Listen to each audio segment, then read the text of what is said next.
செங்கல்பட்டு மாவட்டம் திருக்கழுகுன்றம் ஒன்றியத்திற்குட்பட்ட மணப்பாக்கம் ஊராட்சியில் தமிழ்நாடு நுகர்பொருள் வாணிபக் கழகம் சார்பில் நேரடி நெல் கொள்முதல் நிலைய திறப்பு விழா நடைபெற்றது.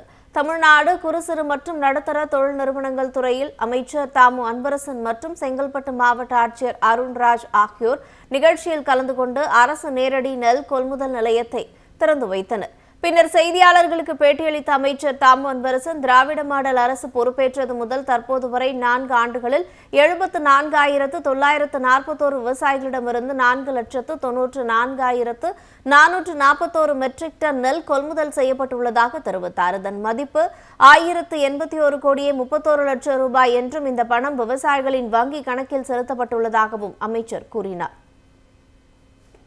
74,941 விவசாயிகளிடமிருந்து 4,94,441 மெட்ரிக் டன் நெல் கொள்முதல் செய்யப்பட்டிருக்கிறது.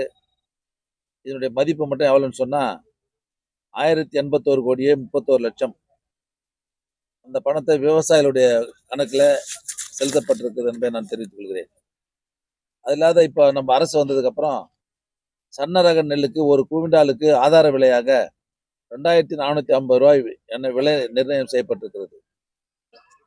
பொது ரக நெல்லுக்கு 2,405 ரூபாய் விலை நிர்ணயம் செய்யப்பட்டிருக்கிறது.